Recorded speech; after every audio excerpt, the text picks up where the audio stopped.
Hello दोस्तों, नमस्कार। स्वागत है आप सभी का हमारे चैनल ज्ञान के सागर में। दोस्तों, आज के इस वीडियो में बात करने वाले हैं शिक्षा मित्रों के लिए बड़ी खबर सामने आ रही है। आपको बता दें, अतिशीघ्र शिक्षा मित्रों को मिलेगा न्याय। त्रिभुवन सिंह प्रदेश उपाध्यक्ष जी ने क्या कहा है शिक्षा मित्रों के लिए, पूरी खबर विस्तार से लाइव वीडियो के माध्यम से देखेंगे, तो आप लोग वीडियो को अंत तक जरूर देखिएगा। चलते हैं दोस्तों वीडियो की ओर। तो बड़ी उम्मीद थी कि कुछ मिल जाएगा। पूरा मामला फिर वही ढाक के तीन पात रहा। बड़ी उम्मीद ना उम्मीद हो गई। कुछ लोग कह रहे हैं कोर्ट से कुछ मिल सकता है। भारी नाराजगी है शिक्षा मित्रों में, भारी नाराजगी है अनुदेशकों में। मुख्यमंत्री खामोश हैं, चुनाव आते हैं और चुनाव के समय थोड़ी सी चर्चा होती है, फिर वहीं ढाक के तीन पात। क्या करें आखिर? मिश्रा जी, प्रयास भगवत भरसक जी। किया गया। प्रयास जो है मिश्रा जी, कहीं कोई कसर नहीं रही। आपने देखा कि विगत लंबे समय से आंदोलन के बाद जो भी संगठन के शीर्ष नेतृत्व के द्वारा भाई सुशील जी, शिव कुमार शुक्ला जी, मिश्रा जी और जितने भी सक्रिय संगठन के पदाधिकारी थे, सभी लोगों की महती भूमिका रही और सभी लोगों ने बढ़ चढ़कर मिलने मिलाने का काम किया। लेकिन वर्तमान सरकार के द्वारा जो बार बार आपने देखा कि विधानसभा में जो क्वेश्चन पुटअप किए जा रहे थे और उस प्रश्नकाल के दौरान तमाम बार ये बात निकल कर आई कि शिक्षा मित्र अनुदेशक जो हमारे प्राथमिक विद्यालयों में पढ़ा रहे हैं, इनके लिए सरकार बहुत अच्छा करने जा रही है। ये वक्तव्य कई बार सदन में दिया गया, माननीयों के द्वारा दिया गया। उसके बाद कमेटी का भी जिक्र माननीयों के द्वारा किया गया,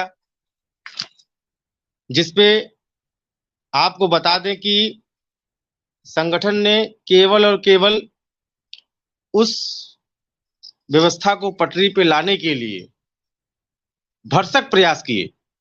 लेकिन जब इच्छा शक्ति ही ना हो किसी काम को करने की, आपने देखा कि माननीय बेसिक शिक्षा मंत्री जी के द्वारा भरे सदन में यह कहा गया कि एक कमेटी का गठन कर दिया गया है और जल्द ही शिक्षा मित्र और अनुदेशक के मामले पे जो है सब कुछ सामने होगा और हमारी सरकार वचनबद्ध है। लेकिन आखिर जो प्रस्ताव शासन को गया, प्रस्ताव जाने के बाद जो बातें निकल कर आ रही थी, आखिर कहाँ किन किन समस्या क्या क्या चीजें रहीं, अभी तक यही नहीं पता लग पाया है कि आखिर ऐसा क्यों हुआ। दूसरी बात यह है, जैसे विक्रम भाई बता रहे हैं कि जो न्यायपालिका की व्यवस्था है, आप आज देख पा रहे हैं कि न्यायपालिका की चौखट पे, चलो ये तो शिक्षा मित्र और अनुदेशक के मामले हैं, तमाम ऐसे सैकड़ों मामले हैं जहां पर सीधे लड़ाई सरकार से है। ऐसे मामले बहुत पेंडिंग पड़े हैं, बहुत पेंडेंसी है, नंबर ही नहीं आता है। अगर वो लिस्टेड हो गया तो नंबर ही नहीं आएगा। ये विशेष तौर पे मैंने देखा है जो सरकार से सीधे मामले हैं। और अगर आपके अन्य वैसे मामले हैं जिसमें किन्हीं दो लोगों के बीच के मामले हैं, उनकी सुनवाई भी होती है, निर्णय भी तुरंत होता है। लेकिन जहां पर सरकार इन्वॉल्व हो जाए, वहां पर न्याय अगर आपको जल्दी मिल जाए तो आप बहुत भाग्यशाली हैं, अदरवाइज न्याय मिल पाना बहुत मुश्किल है। दूसरी एक सबसे बड़ी बात, अहम बात, कि ये वही सरकारें हैं, ये वही केंद्र और राज्य सरकारें हैं जो अपने पक्ष में अगर जो फैसला आता है सिंगल बेंच का भी, मिश्रा जी, अगर सिंगल बेंच का भी फैसला आता है तो उसको सर माथे पर रख के तुरंत लागू कर दिया जाएगा। और अगर विक्रम जी के पक्ष में फैसला आ गया सिंगल बेंच का, तो उस फैसले के खिलाफ सरकार हाई कोर्ट से लेकर डबल बेंच और उसके बाद सुप्रीम कोर्ट की चौखट पर दस्तक देती है। ये क्रोनोलॉजी हमें समझ में नहीं आई आज तक। और आप अभी देखिए हाल ही में तमाम कुछ ऐसे शिक्षा मित्र का जब कोर्ट ऑर्डर करता है तो आधी रात पर वो लागू हो जाता है। सुबह सब बेदखल कर दिए जाते हैं, सारे शिक्षा मित्र पुनः उनके पदों पर भेज दिए जाते हैं। लेकिन अनुदेशक का आदेश दो कोर्ट कर चुके हैं, उसके बाद सरकार सुप्रीम कोर्ट जाती है। और सुप्रीम कोर्ट में एसएलपी उसकी खारिज हो जाती है, और खारिज होने के बाद भी अभी तक मानदेय देने की या 17,000 रुपया पेमेंट करने के बारे में सरकार सोच नहीं रही है।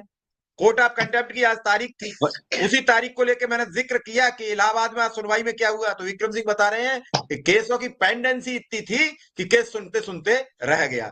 लेकिन उन 27,500 परिवार का क्या हाल होगा जो भुखमरी के कगार पर है? आपको एक छोटा सा एग्जांपल दें, अभी मैं कोविड के मुकदमे लड़ रहा हूं। उन कोविड के मुकदमों में लगभग 1 दर्जन मामले मैं जीत चुका हूं। शासन को फाइल चली गई है। एक मुकदमा ऐसा था जिसमें सरकार ने कुछ कमी निकाली और ये कहा कि ये पात्र नहीं है, और सरकार उनको ना देने के लिए, पैसा के लिए सरकार हाई कोर्ट में जाती है। अब मजे की बात देखिए कि जिनकी फाइलें शासन को पहुंच गई हैं, उनका निस्तारण नहीं किया जा रहा है। मेरा एक सवाल है कि जब सरकार ने कोविड के दौरान बड़ी बड़ी लंबी डींगे हाँकी थी, सरकार ने कहा था कि अगर कोविड में कोई भी व्यक्ति की डेथ होगी तो कभी 1 करोड़ रुपया की चर्चा हुई, कभी 50 लाख की चर्चा हुई। तो क्या जिन शिक्षा मित्र अनुदेशकों की डेथ हुई है उन्हें 50 लाख 1 करोड़ रुपया मिल रहा है? क्या बिना कोर्ट के आदेश सरकार ने इस पर कोई काम नहीं, किया? 50 नहीं, मिश्रा जी, उसमें 30 लाख रुपए के लिए गवर्नमेंट ने 1 जून 2021 को एक शासनादेश जारी किया और ये कहा कि जिनकी कैजुअलिटी हुई है उनको हम 1 लाख रुपए सॉरी 30 लाख रुपए का एक्सग्रेशिया धनराशि देंगे। सवाल ये नहीं है, सवाल ये है कि जो कैंडिडेट उस समय छूट गए थे किन्हीं कारणवश, क्योंकि जिसके घर में मिट्टी रखी हो आंगन में, तो वो मैं समझता हूं कि उस समय का जो मैटर था, जो सिचुएशन थी, बहुत आपाधापी वाली थी। तो जो लोग छूट गए, जो लोग अप्लाई नहीं कर पाए, या तमाम सारे कारण रहे, कुछ लोग तो जान ही नहीं पाए, अब उनको लेकर के सरकार का सीधा एक स्पष्ट, अधिकारियों का एक स्पष्ट वक्तव्य है कि हम पैसा ऐसे नहीं देंगे, ये कोर्ट जाए, कोर्ट से ऑर्डर करा के लाएं, और ऑर्डर कराने के बाद कम से कम 2 साल टहले। सच्चाई बता रहा हूं मिश्रा जी, 2021 में मुकदमा डाला था, 21 में मुकदमा गया, ऑर्डर हुआ, ऑर्डर के बाद कंटेम्प्ट हुआ, कंटेम्प्ट में सरकार कहती हाँ, डीएम साहब कहते हैं हाँ ये पात्र हैं देने के लिए, इनको हम देंगे। कब? तीसरे कंटेम्प्ट में, पहले दूसरे नहीं, तीसरे कंटेम्प्ट में। सवाल देखिए, और तीसरा कंटेम्प्ट में देने के बाद कि ये पात्र है, तब डीएम साहब उसको भेजते हैं, और भेजने के बाद 2023 आ जाता है, और 23 आने के बाद फिर मैं गया हूं रिट में। समझिए, आदमी न्याय, गरीब आदमी को न्याय कैसे मिलेगा? ये वो लोग हैं जिनके घर में खाने के लिए नहीं है। अब आप समझिए कि हाई कोर्ट की चौखट पे 10-10 बार मुकदमा लड़ना, एप्लीकेशन डालना, ये बहुत अपने आप में एक विचित्र बात है, और अभी तक उनका भुगतान नहीं हुआ है। समझिए आप, तो ये विडंबना है कर्मियों के साथ, जो संविदा कर्मी है, ये उनके साथ विडंबना है। और सरकार को ये सोचना चाहिए कि ये वो संविदा कर्मी है जिनके पास ना तो फंड है, ना बीमा है, ना ग्रेजुटी है, और ना कोई अन्य ऐसे संसाधन है, ना कोई ऐसा विकल्प है कि जैसे उनके परिवारों का भरण पोषण किया जा सके। जो गवर्नमेंट एम्प्लॉय है वहां तो मृतक आश्रित में जॉब मिल गई, इनके लिए तो मृतक आश्रित की जॉब भी नहीं है।